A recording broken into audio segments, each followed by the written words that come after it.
जय प्रभुपाद जय प्रभुपाद जय प्रभुपाद श्रील प्रभुपाद जय प्रभुपाद जय प्रभुपाद जय प्रभुपाद. ശ്രീല പ്രഭുപാദിന്റെ ലീലാമൃതയിൽ വായിച്ചൊരു കാര്യമാണ്.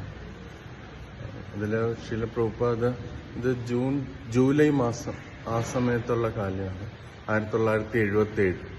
അപ്പം ശ്രീല പ്രഭുപാദ് ഹൃഷികേശിൽ നിന്ന് വൃന്ദാവനത്തിൽ വന്ന സമയമാണ്.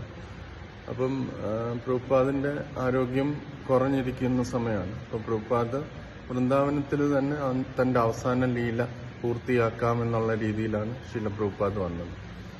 അപ്പം ക്രമേണ പ്രഭുപാദ് ഫുഡ് കഴിക്കുന്നെല്ലാം നിർത്തിയായിരുന്നു. കഴിഞ്ഞ 6 months ആയിട്ട് പ്രഭുപാദ് ഹാർഡായിട്ടുള്ള ഒരു ഫുഡും കഴിക്കുന്നില്ലായിരുന്നു, വെള്ളം മാത്രമേ കുടിക്കുന്നുള്ളായിരുന്നു.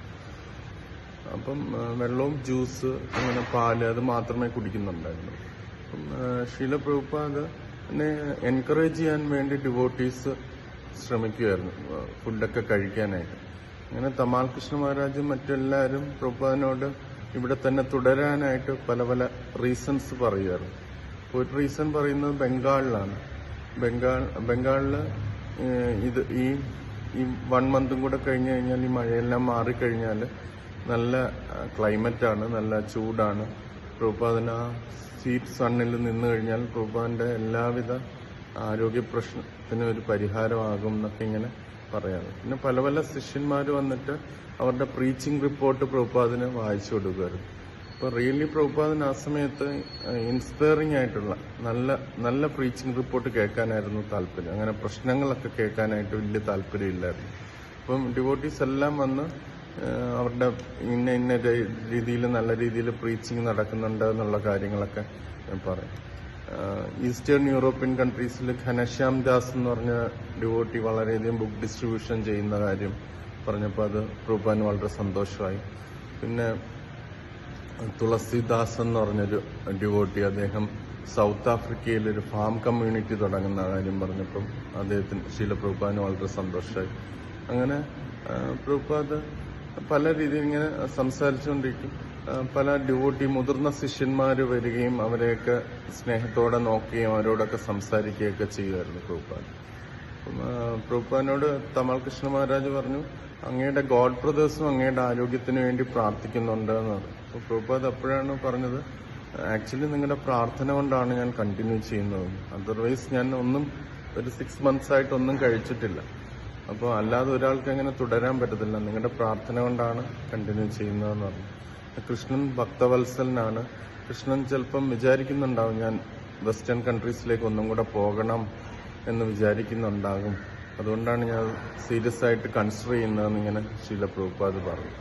അത് മറ്റുള്ളവർക്ക് ഒരു ഇൻസ്പിറേഷൻ ആകട്ടെ എന്നുള്ള രീതിയിൽ പ്രഭുപാദ് പറഞ്ഞു. പ്രഭുപാദ് അപ്പം പഞ്ചദ്രാവിഡ സ്വാമി എന്ന് പറഞ്ഞൊരു പ്രഭുപാദ് ശിഷ്യനുണ്ടായിരുന്നു. അപ്പൊ അദ്ദേഹം വന്നിട്ട് പ്രഭുപാദിനോട് പറഞ്ഞു, പ്രഭുപാദ് പുരാണത്തിലൊരു മകൻ അച്ഛന് വേണ്ടി യൗവനം കൊടുക്കുന്ന ഒരു കഥയുണ്ട്.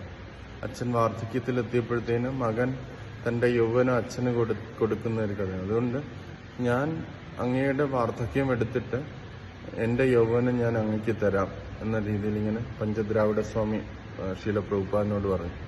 അപ്പോൾ ശ്രീല പ്രഭുപാദ് പറഞ്ഞു, നമ്മൾ ആരും ഒരേ ഏജാണ് എന്ന് പറഞ്ഞു പ്രഭുപാദ്.